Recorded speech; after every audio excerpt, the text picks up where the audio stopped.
नमस्कार साथियों, स्वागत है आपका एन धमाका 98 पर।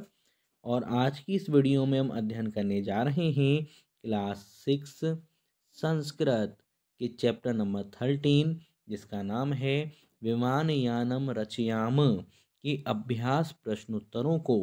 और अगर आप इस पूरी वीडियो में अंत तक बने रहे तो हमारी 100% गारंटी है कि आपको इस चैप्टर के अभ्यास प्रश्नोत्तरों के फिर से रिवीजन की ज़रूरत अपनी पूरी ज़िंदगी में कभी भी नहीं पड़ने वाली है, क्योंकि इसके अंतर्गत जितने भी हमारे संस्कृत के वर्ड होंगे उनको हम शुद्ध हिंदी भाषा में कन्वर्ट करके समझने वाले हैं। तो चलिए प्रारंभ करते हैं, ज़्यादा समय बर्बाद न करते हुए।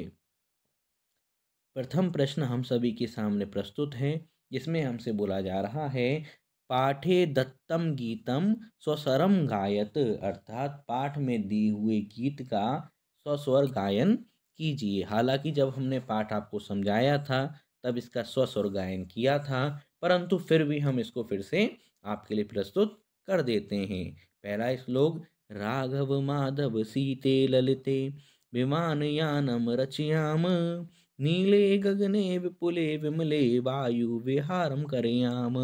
प्रथम श्लोक को आपको इसी प्रकार से गाकर देख लेना है। आगे, उन्नत वृक्षम तुंगम भवनम क्रांतवाकाश खलु याम, कृत्वा हिमवंतम सोपानम चंद्रलोकम प्रविशाम। आगे तीसरा, शुक्र चंद्र सूर्यो गुरुरिति ग्रहान ही सर्वान गणयाम, विविधा सुंदर तारा चित्वा मौक्तिक हारम रचयाम। आगे, अम्बुदमालाम अंबरभूषाम आदाये भी प्रतियाम, दुखित पीड़ित कृष्ण जनानाम ग्रहेषु हर्ष जनयाम। इसी प्रकार से आप इनको गाकर एक बार प्रैक्टिस कर लेंगे।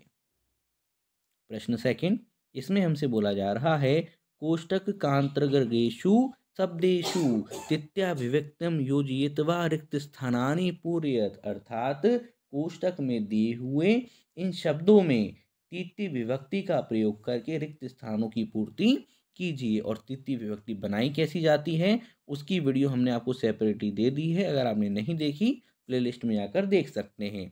एक एग्जाम्पल के लिए दे रखा है नभः, यहाँ पर डैश था, सोबते और यहाँ लिखा हुआ चंद्र, तो चंद्र की जो तृतीय विभक्ति है वो है चंद्रेण, तो बन गया हमारे यहाँ पर नभः चंद्रेण शोभते, अर्थात आकाश चंद्रमा से सुशोभित होता है। अब देखेंगे काखंड को, सा अर्थात वह डैश जलीन मुखम प्रक्षालयति, अर्थात जल से मुंह धो रही है। तो यहाँ पे क्या लिखा है विमल, तो हमारा क्या बनेगा यहाँ पर, ये बन जाएगा विमलेन। सा विमलेन जलेन मुखम प्रक्षालयति, अर्थात वह स्वच्छ जल से मुंह धो रही है। इसी प्रकार विमानयान, इसकी अगर हम तृतीय विभक्ति बनाएंगे तो वो बनेगी विमानयानेन, अर्थात राघवः विमानयानेन वहरति, अर्थात राघव हवाई जहाज से घूम रहा है। मौक्तिक हार, इसका बनेगा मौक्तिक हारेण, कंठः मौक्तिक हारेण शोभते, कहने का अर्थ कुछ इस प्रकार है, कंठः अर्थात गला, मौक्तिक हारेण मोतियों के हार से, शोभते सुशोभित होता है। आगे, सूर्य, तो बनेगा हमारा सूर्येण। नभः, नभः का मतलब होता है हमारे यहाँ पर आकाश, सूर्येण सूर्य से, प्रकाशते प्रकाशित होता है। आगे, अम्बुदमाला, अम्बुदमाला की जो तृतीय विभक्ति होगी वो बनेगी हमारी यहाँ पर अम्बुदमालाया, अर्थात पर्वत शिखरम, पर्वत की चोटी, अम्बुदमालाया बादलों की पंक्तियों से, आकर्षणम दृश्यते आकर्षित दिखाई देती है। प्रश्न 3, भिन्न वर्गस्य पदम चिनुत, अर्थात दिए हुए शब्दों में से भिन्न शब्द चुनकर, अलग शब्द चुनकर लिखिए। एक उदाहरण के लिए सूर्य, चंद्र, अम्बुदः, शुक्र, तो इसमें भिन्न पद क्या हो गया, अम्बुदः हो गया। क्यों हो गया, क्योंकि ये बाकी सब ग्रह हैं, सूर्य हो, चंद्र हो या शुक्र हो, ये क्या हैं, ग्रह हैं। और अम्बुदः क्या है, बादल है, इस वजह से क्या हो गया, भिन्न शब्द हो गया। इसी प्रकार से पत्राणि अर्थात पत्ते, पुष्पाणि अर्थात फूल, फलानि अर्थात फल, मित्राणि अर्थात मित्र। तो कौन अलग होगा, मित्र अलग होगा हमारे यहाँ पर, क्योंकि ये सब एक पेड़ के पार्ट होते हैं ये सब, लेकिन मित्र एक इंसान होता है। तो मित्राणि। आगे जलचर अर्थात जलीय जीव, खेचर अर्थात आकाश में विचरण करने वाले जीव, भूचर पृथ्वी पर विचरण करने वाले जीव, निशाचर ये होते हैं राक्षस। ये सब क्या है, जीव हैं, और ये क्या है, राक्षस। तो क्या बनेगा हमारा, निशाचर। धमाका 98 computer and education centre ship coaching, best computer training institute in India, जिसमें आपको मिलेंगे हर प्रकार के कंप्यूटर कोर्स, जैसे कि computer fundamental, DCA, CCC, DTP, DFA, tally, GST, hardware, software, earning method with internet, और इसके अलावा वह कंप्यूटर कोर्स जो आपकी ज़िंदगी बदल सकते हैं। साथ में जो कोर्स आप कर चुके होंगे उसका जो सर्टिफिकेट होगा उसकी आप ऑनलाइन वेरिफिकेशन कर सकते हैं, गवर्नमेंट ऑथराइज आपको सर्टिफिकेट मिलेगा। साथ ही जो स्टूडेंट इन कोर्स को करने के बाद जॉब लेने में इंटरेस्टेड होंगे, 100% प्लेसमेंट की गारंटी हमारी होगी, और जो भी अच्छे नंबरों से पास होंगे उनको फ्री में टैबलेट और कंप्यूटर भी प्रोवाइड कराया जाएगा। साथ ही अगर आप क्लास 1 से लेकर 12 तक के किसी भी सब्जेक्ट को पढ़ना चाहते हैं तो आप यहां पर विजिट कर सकते हैं। साथ में अगर आप ऑफलाइन सेंटर पे आना चाहते हैं तो वेस्ट शांति नगर, महुली रोड, मथुरा, जिसका कॉन्टैक्ट नंबर यहां है, वहां से कर सकते हैं। और अगर आप इसको ऑनलाइन ऐप के माध्यम से करना चाहते हैं तो आप नीचे दिए गए इस नंबर पर कॉन्टैक्ट कर सकते हैं। काखंड गावः अर्थात गाय, सिंहः शेर, कच्छपः कछुए, गजः हाथी। तो ये इन तीनों एक जैसे हैं, और कच्छपः क्या है हमारा, अलग है। इसी प्रकार से घा मयूरः अर्थात मोर, चटकः गौरैया एक पंक्षी होता है ये, शुकः तोता, मंडुकः मेढक। तो ये सभी क्या है, हमारे पंक्षी हैं, जबकि मंडुकः पंक्षी नहीं है। आगे पुस्तकालय है अर्थात पुस्तकालय। आगे श्यामपट्ट ब्लैक बोर्ड, प्राचार्य प्रिंसिपल, और शौचिकः अर्थात दर्जी। तो ये सभी स्कूल के पार्ट हैं, जबकि शौचिकः दर्जी स्कूल का पार्ट नहीं है। आगे अगर हम यहाँ पे देखें तो है हमारा लेखनी। लेखनी अर्थात कलम, पुस्तिका बुक, अध्यापिका टीचर, अजा अर्थात बकरी। तो बकरी क्या होगी, सभी में हमारी अलग होने वाली है।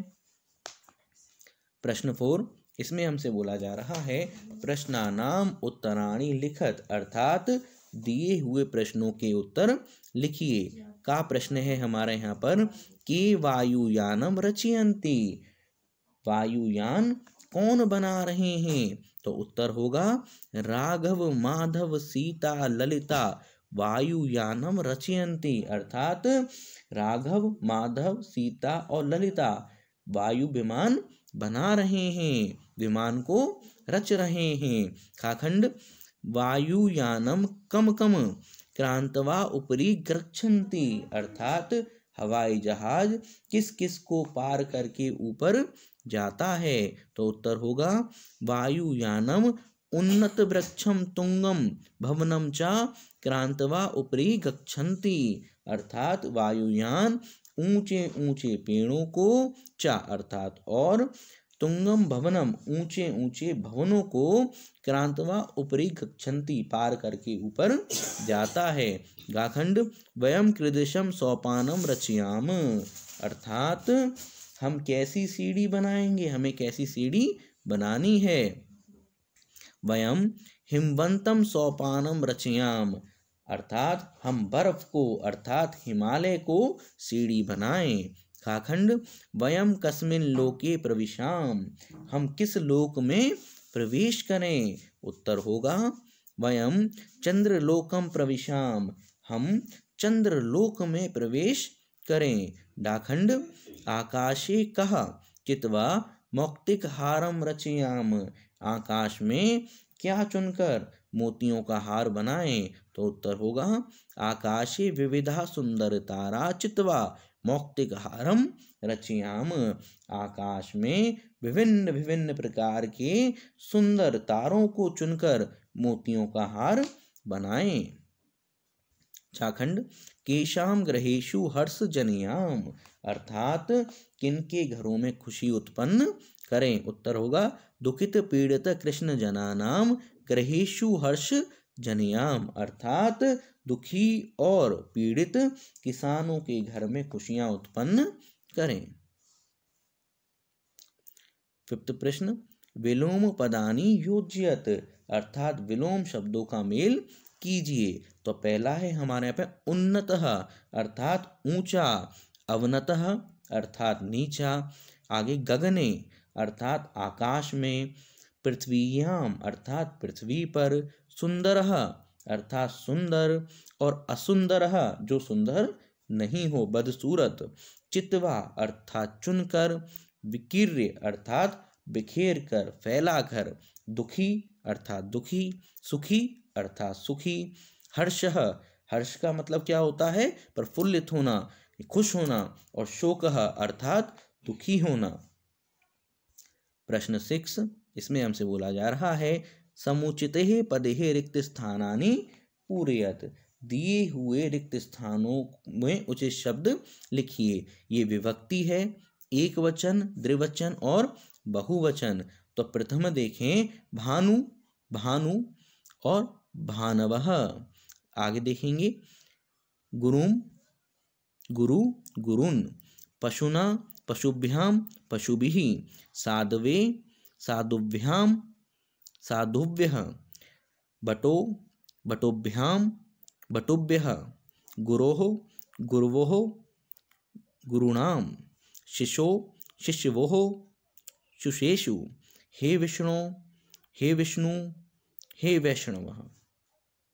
प्रश्न 7 इसमें हमसे बोला जा रहा है पर्याय पदानि योज्यत, अर्थात पर्यायवाची शब्दों के साथ मेल कीजिए। तो पहला है हमारा गगने, इसका होगा आकाशे अर्थात आकाश में, विमले अर्थात निर्मले अर्थात स्वच्छ, चंद्रः निराकरः अर्थात चंद्रमा, सूर्यः दिवाकरः अर्थात सूरज, अम्बुदः जलदः अर्थात बादल। इसी के साथ ये प्रश्न उत्तर पूरी तरह कंप्लीट होते हैं। कोई भी डाउट हो आप हमें कमेंट करके बता सकते हैं। मिलते हैं नेक्स्ट वीडियो में।